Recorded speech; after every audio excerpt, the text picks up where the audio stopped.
You will lose everything you love, not someday, not eventually. You already are. Right now, as you watch this, the moment is passing. The people you cherish are aging. The version of yourself you recognize in the mirror is slowly becoming someone else. And somehow, knowing all of this, you still hold on. We all do. The question is not whether you cling, it is why. And more importantly, what that clinging costs you. This is not a video about letting go in the easy, comfortable sense that phrase has come to mean. This is an honest conversation about one of the deepest tensions in human life.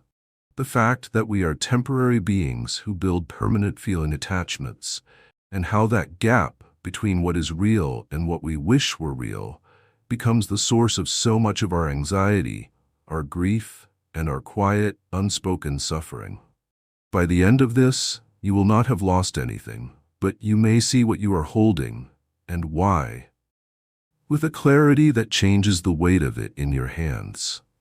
There is a moment in the writings of the Stoic philosopher Marcus Aurelius, a Roman emperor who governed the most powerful empire on earth while privately wrestling with loss, illness, and the fragility of human ambition, where he writes simply, "Loss is nothing else but change, and change is nature's delight."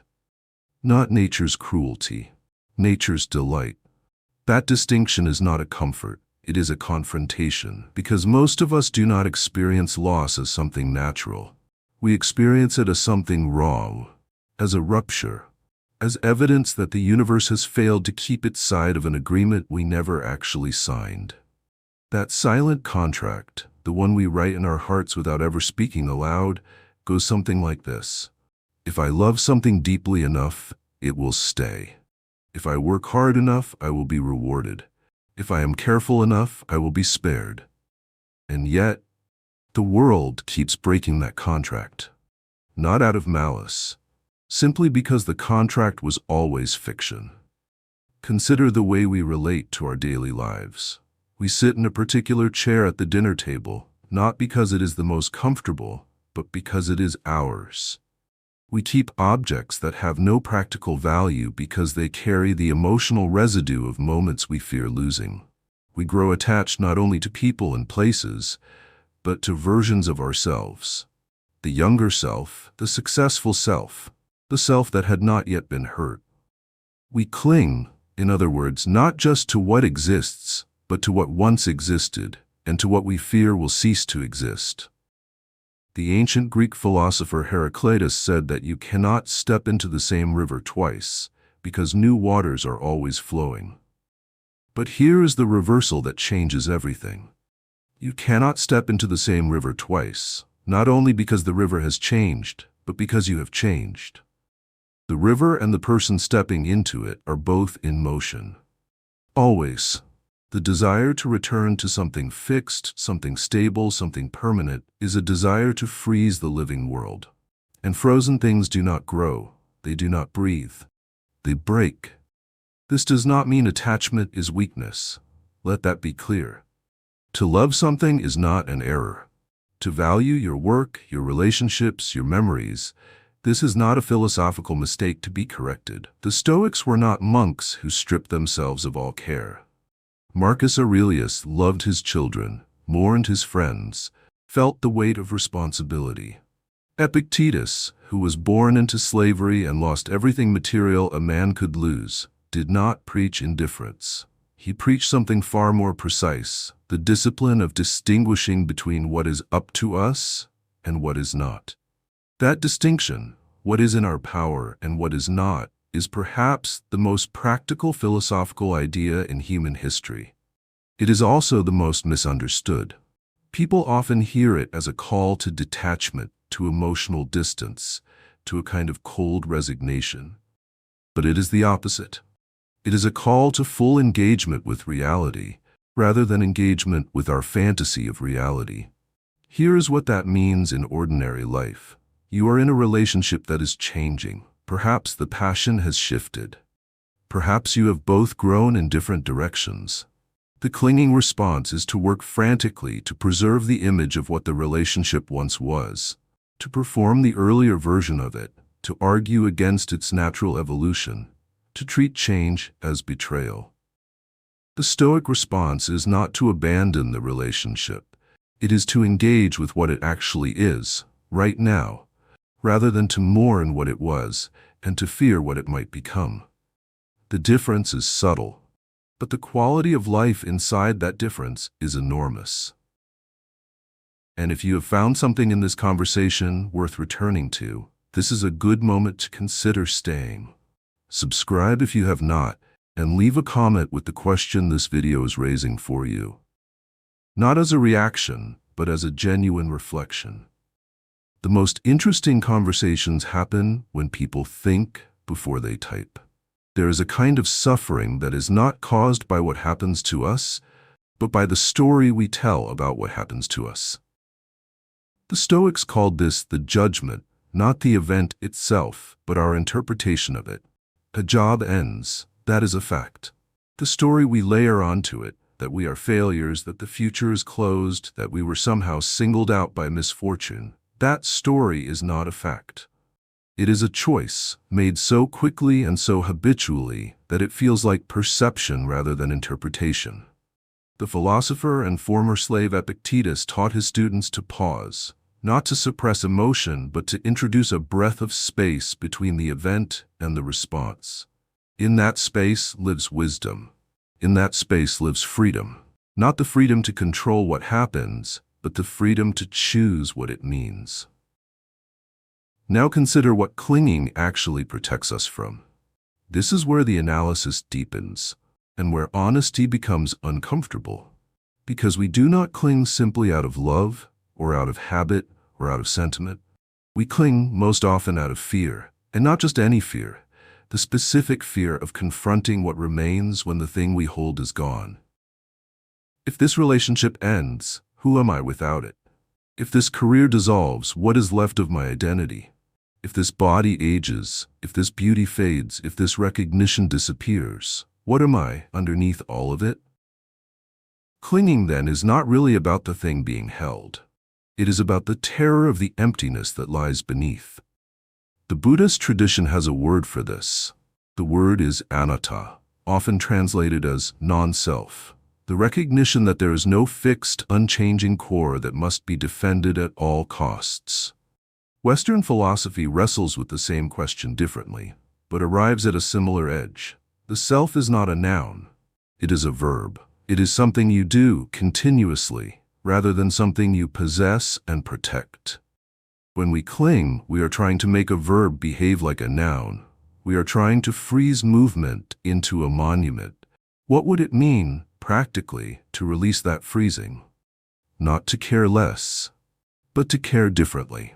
Think of a musician who has practiced a piece of music for months.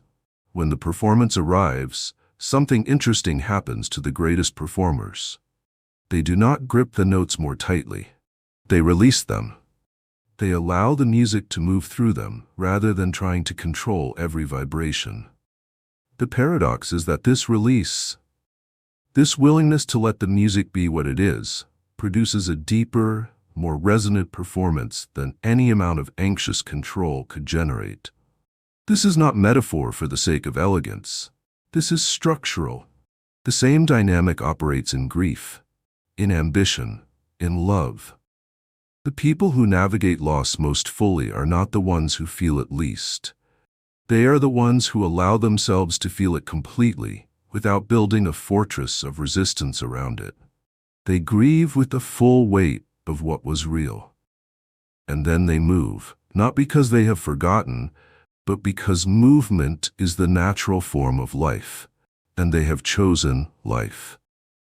Marcus Aurelius returned to a single practice throughout his private journals, the journals we now call the Meditations, which were never intended to be published, never written for an audience, written only as a daily discipline of the mind. He would remind himself again and again to see things as they are. Not worse than they are, which is anxiety. Not better than they are, which is delusion. Exactly as they are. That practice sounds simple. It is not. It requires a willingness to look directly at the impermanence of everything you value, without flinching, and without the protective numbness that impermanence usually invites. He would contemplate the transience of emperors before him, men who had commanded armies, built monuments, accumulated more power than most humans could imagine, and who were now utterly forgotten. Not as a reason for despair, as a liberation. If even the greatest empires dissolve, then the weight of protecting your particular empire of habits, opinions, and identities becomes lighter. The urgency relaxes. What you are, the irreducible fact of your consciousness, your capacity to think and feel and choose, that does not depend on the persistence of any external condition. Here is the reversal that brings this home. We tend to believe that clinging gives us security, that if we hold tightly enough, we will not be shaken. But consider the nature of tension itself. A hand gripping too tightly eventually cramps. A mind holding too tightly eventually exhausts itself. The tighter the grip, the more energy is consumed simply maintaining the grip. Energy that is no longer available for living, for creating, for genuinely experiencing what is being held. Impermanence, seen honestly, is not a threat to what matters. It is the condition that makes what matters matter. Consider why a sunset moves you. Not because it is permanent, precisely because it is not.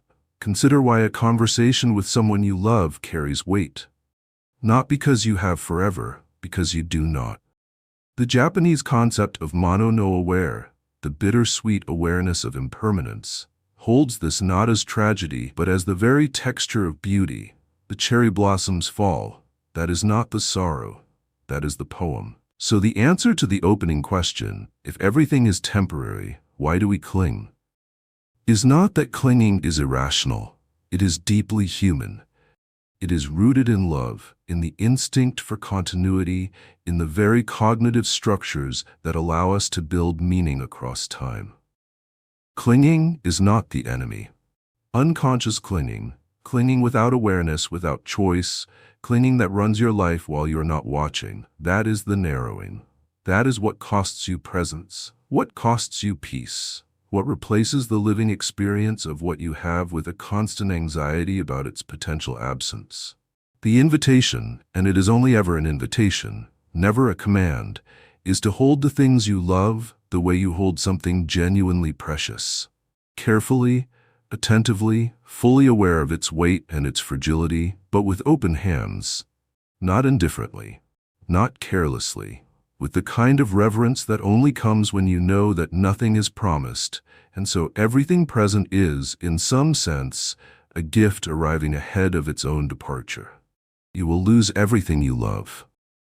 And in the living of that fact, fully, without armor, you may find that what you are is not diminished by the losing, that the part of you capable of loving that deeply, of caring that much, that part does not disappear with the thing it loved. It remains, it deepens. It becomes the ground on which the next real thing can stand. Impermanence is not the thief, it is the invitation.